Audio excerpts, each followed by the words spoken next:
Go Canes. And I'm definitely not talking about Carolina. This is the Hockey Show. ما في وقت للعب 9-1 كونتينيو يجي نار من كاستوديو نطني ولا لاجئ شو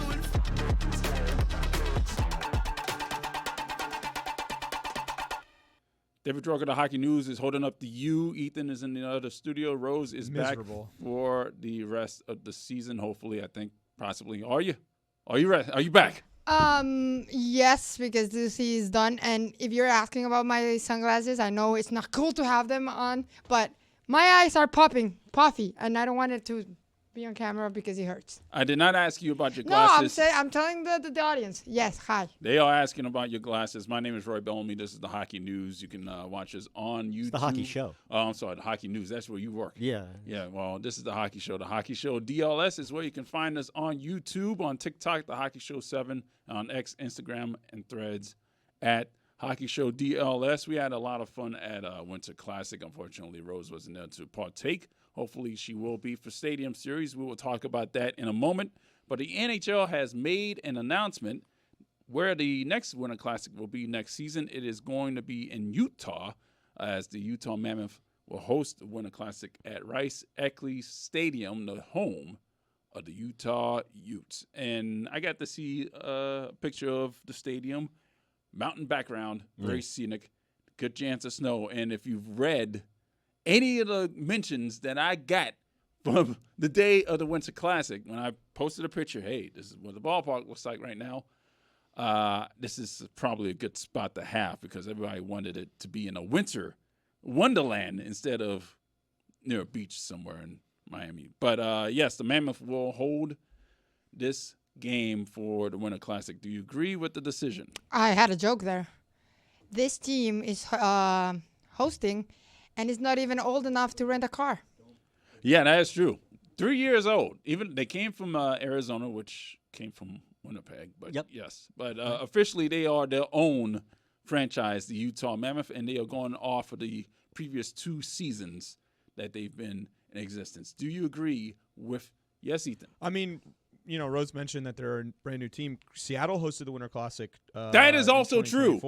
And they were their 3rd year of existence as well, I think. So remember, I am 3 years old of knowing hockey. No, I'm just saying. I'm just saying. I think it's cool that the NHL is trying to get these new teams and new franchises out into these premier games and these premier spots to promote them. It'll be really cool, first of all, to see what they do with the uniforms, just in the same way that the Panther uniforms were a really cool fallback kind of idea. Like, I think the Mammoth, they have great colors, great jerseys. I think they'll do a really nice job, and yeah, the setting's going to be beautiful. That stadium is absolutely gorgeous, so I'm really excited for it. No, Utah was the last team, interestingly enough, that hasn't played an outdoor game. They're 3 years old, and every other team now, thanks to the Panthers doing their thing a few days ago, like a week ago, right? A week ago today. Tampa played. Yeah, Tampa did the Stadium Series against Nashville a couple of years ago. Columbus Stadium Series, I think, last year. Mm-hmm. Yep. So, yeah, it's just the Mammoth. And I don't know, I'm excited. I know that the Lake Tahoe experiment didn't go super duper awesomely well because of the sun and the glare and all that. But I remember like the lake setting behind it with people like pulling up on their boats. That was cool as shit. So I hope that they come up with something cool. I think what they did with the Winter Classic down here blew away my expectations, which were admittedly low for a Winter Classic in Miami, but they killed it. So I'm very curious and excited to see what they come up with in Tampa, and I think they're going to probably do a really awesome job in Utah. The boys at What Chaos, specifically Pete Blackburn, mentioned the uniforms, as Ethan brought up. Now, they do have a sky blue tint to their uniform.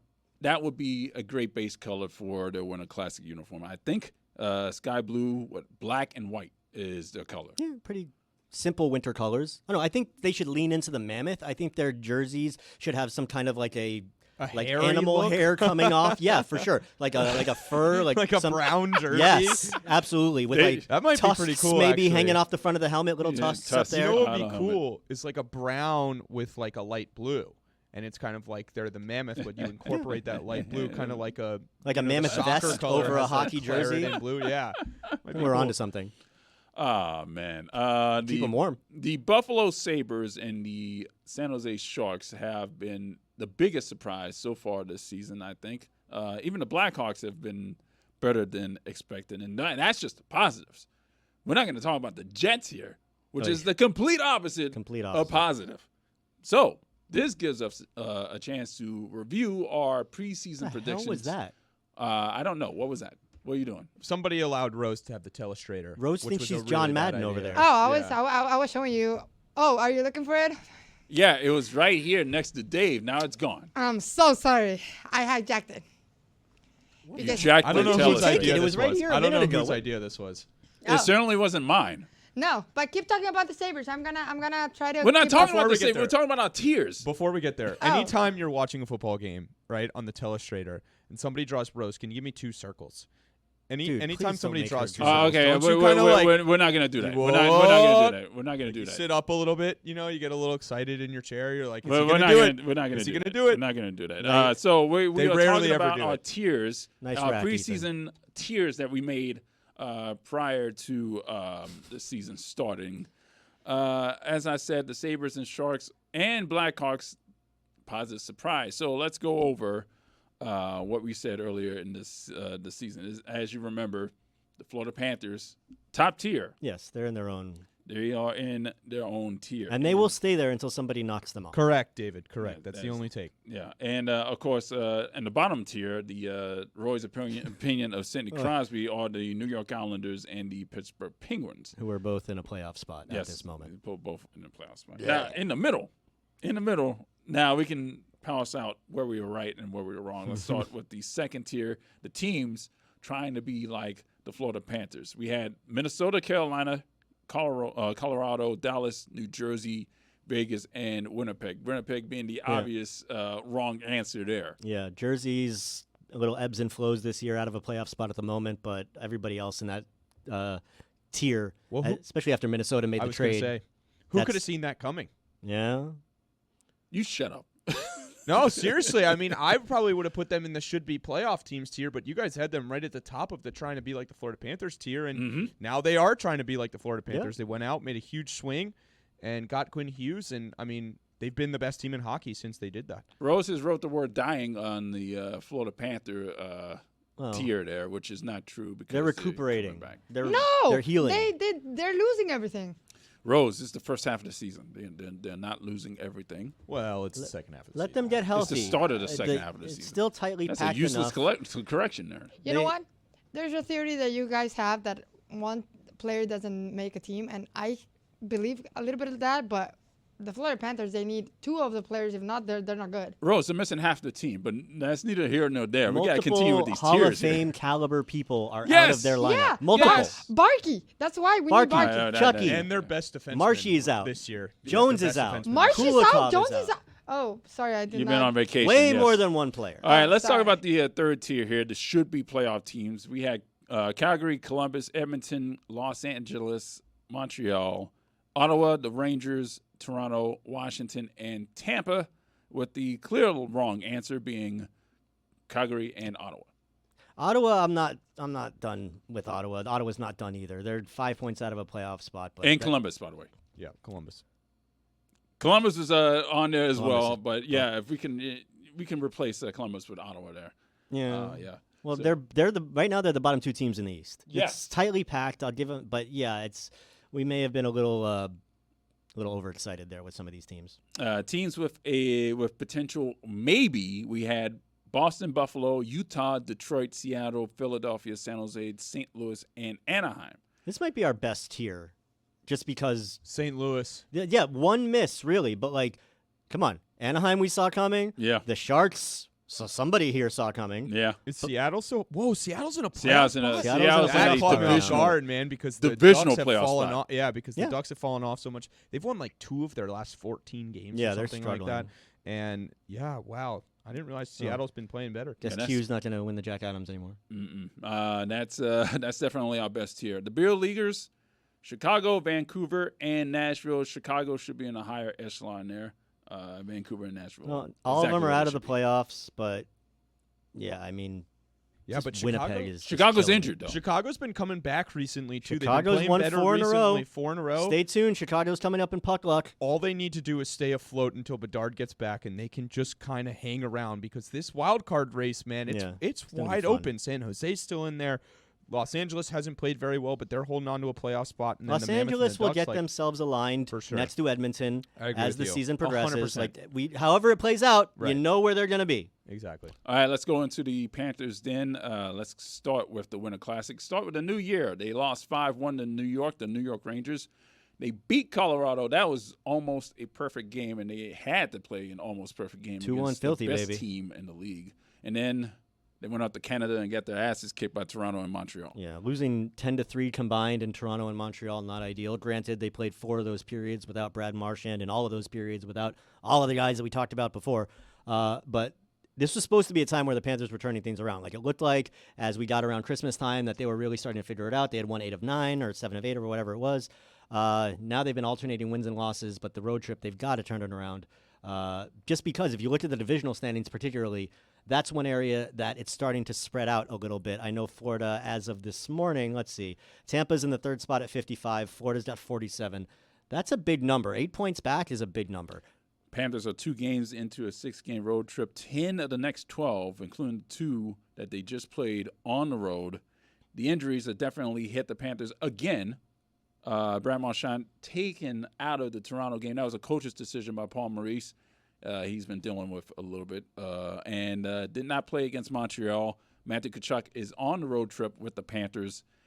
He just got back to wearing a normal practice jersey. He took off the non-contact jersey and is getting shoved around, so that is a good sign. He's close to the playing. Yes, hopefully. I mean, this is just me totally speculating. I have not heard anything on this, but I'm hopefully it'd be cool if he plays on Saturday just because he's playing against his brother. It'd be kind of a cool way to market it and get Chucky back on the ice. And it's the last few years, it's been a lot of fun when the Panthers and Senators get together. For whatever reason, they don't seem to like each other.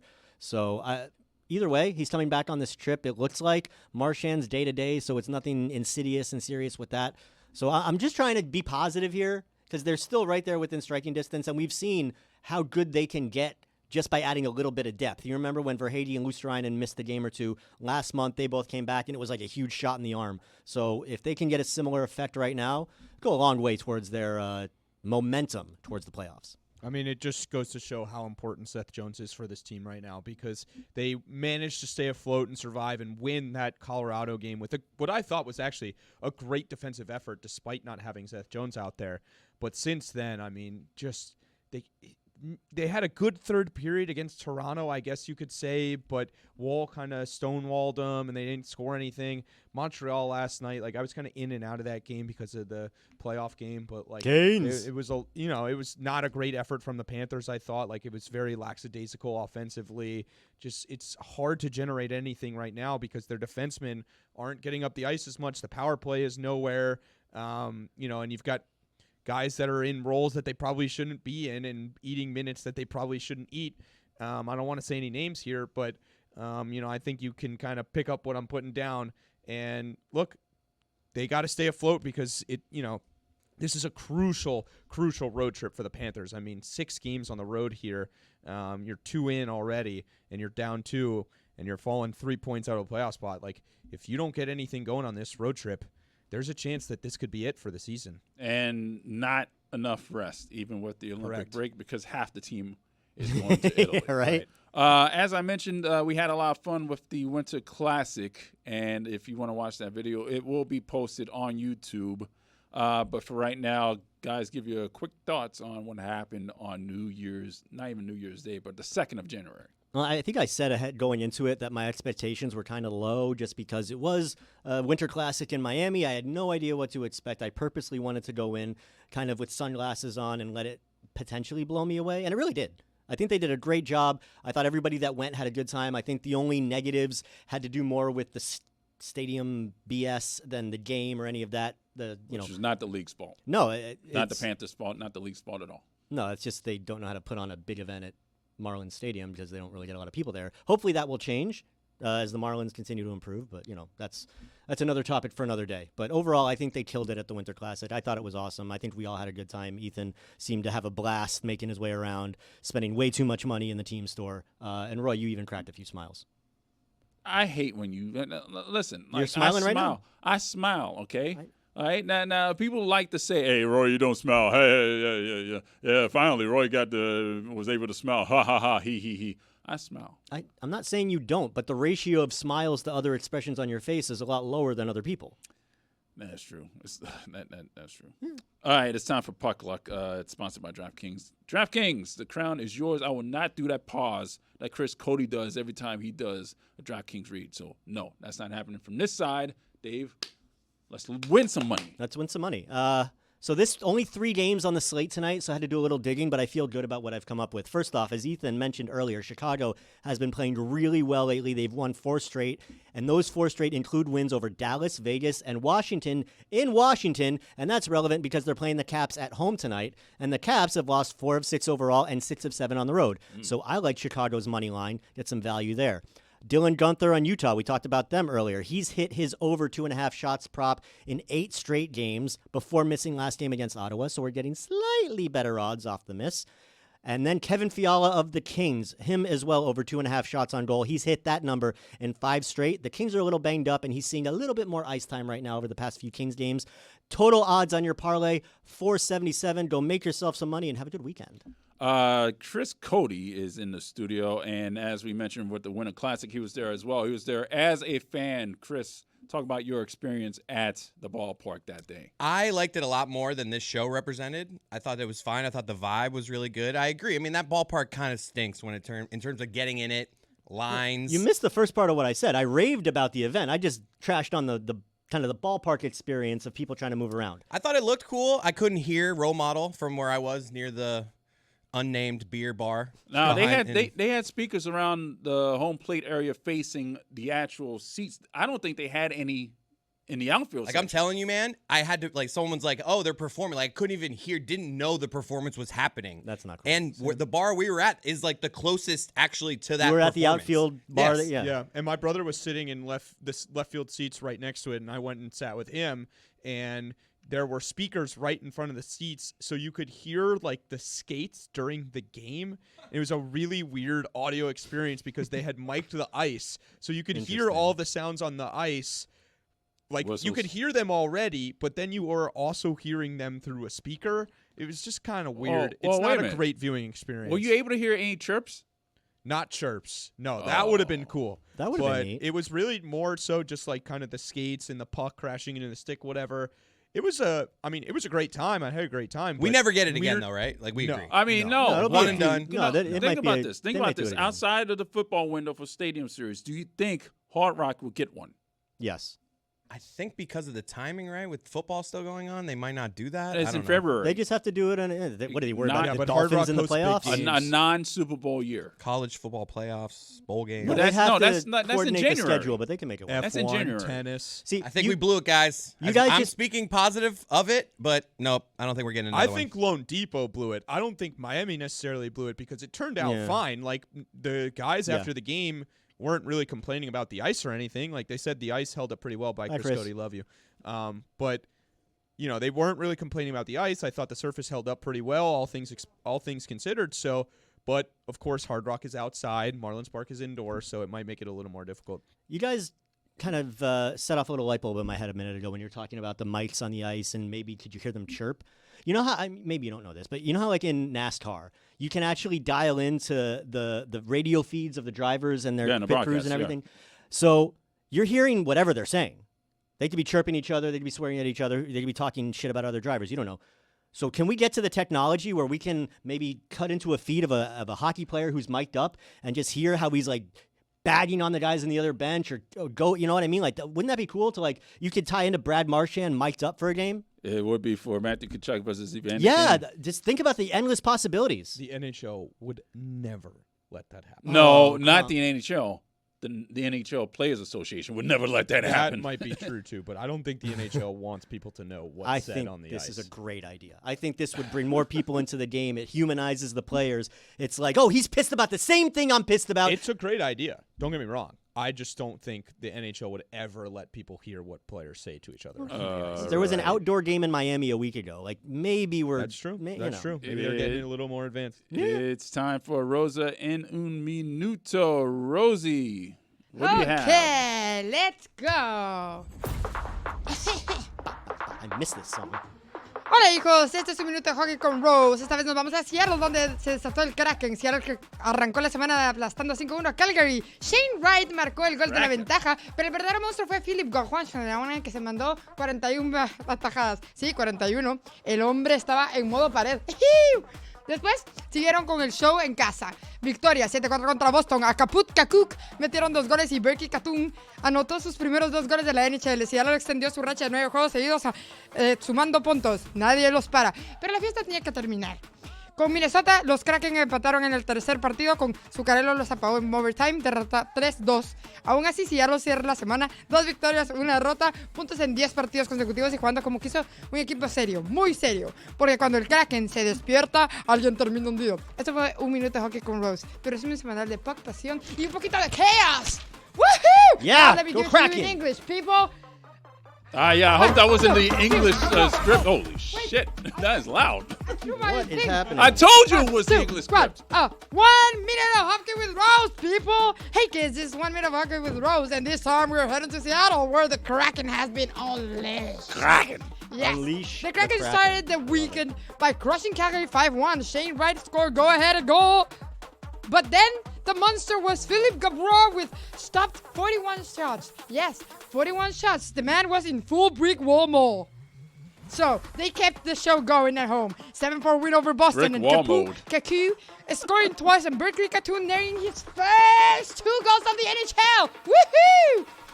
Nobody's stopping them, but every party has to end. Against Minnesota, the Kraken tied it in the third period, but Zuccarello shut them down in the overtime 3-2 loss. Still, Seattle finishes the weekend with 2 wins, 1 loss, points in 10 straight games and playing in a serious team. Yes, a very serious team, because when the Kraken wakes up, somebody's getting dragged under. This was 1 minute of hockey with Rose. Your weekly recap of pop, Cheeky. passion, and a little bit of chaos. That's dope. Cheeky. And that's why Fuentes, she not is gets wearing dragged under. sunglasses. It's time for What a wins badass. and fails. Dave, what you win? Oh man! All right, hold on. My wins and fails have a fighting theme this week, so you might enjoy it. But my win is Maverick Lamoureux, former first-round pick of the former Arizona Coyotes, now the Utah Mammoth, playing for the AHL's Tucson Roadrunners.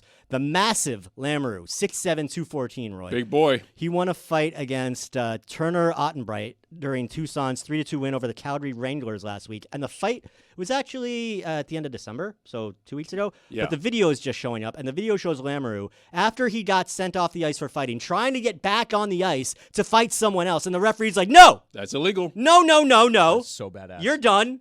No, no. And he's like, the fans are into it. He's like, come on, let me fight. That's what they paid for. I thought that was awesome. I thought that was so cool. So that's definitely my win of the week. 3 wins for me this week. Hat trick, if you will. 3 wins. Yeah, funny enough, 2 of those wins were hat tricks, and both were from former Florida Panthers. The first was from Monday as the Capitals played the Ducks. Justin Sordif, who was traded because there was no room on the Florida Panthers roster last season. At least last season. This year, they probably could use them. Got a hat trick as the Caps beat Anaheim 7-4. And then on Tuesday, as the Islanders hosted the Devils, Anthony Duclair messed around and got himself a natty hattie in New York's 9-0 win versus New Jersey. And Celebrating an Islanders event. That's wow. wait until my fill.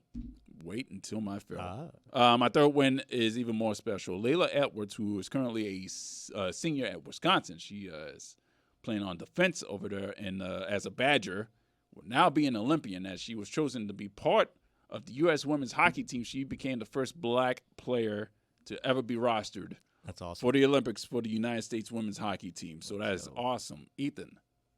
Yeah, I want to go back to the Winter Classic, Roy. That was just an amazing event, and a lot of people deserve props for it. The NHL, first of all, did, watching that happen from the inside, that's an unreal event that they put on there. Quite the production that was happening there.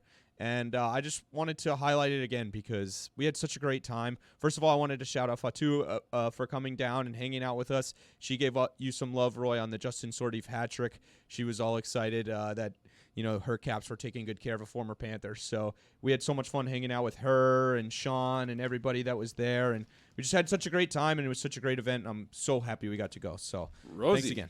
Okay, I'm not going to give you a win. I'm just going to give you the next week. And the next week is the Lightning. Ooh. But my win was Stranger Things, I'll talk to you about it after. Yeah, okay. Fails of the week, Dave. Massive brawl last week between Ryan Reeves of the Sharks and Columbus's Matthew Olivier. Not the first time they've squared up, but this might be the most memorable because Olivier knocked Reeves the bleep out. Didn't quite get him out cold, but certainly put him on his ass on the ice. Reeves is a fighter. He knows how it works. He's cool with it. After the game, he was talking about the fight and like the neurological tests he had to play. So if you guys have that, can we play it? Yeah, I mean, I had to memorize some words. Cotton, honey, arrow, I think was there. The months of the year backwards. To do some number games, some balance stuff. Pass with flying colors. Well, there you go. All right, my fail for the week, and you sure saw this coming.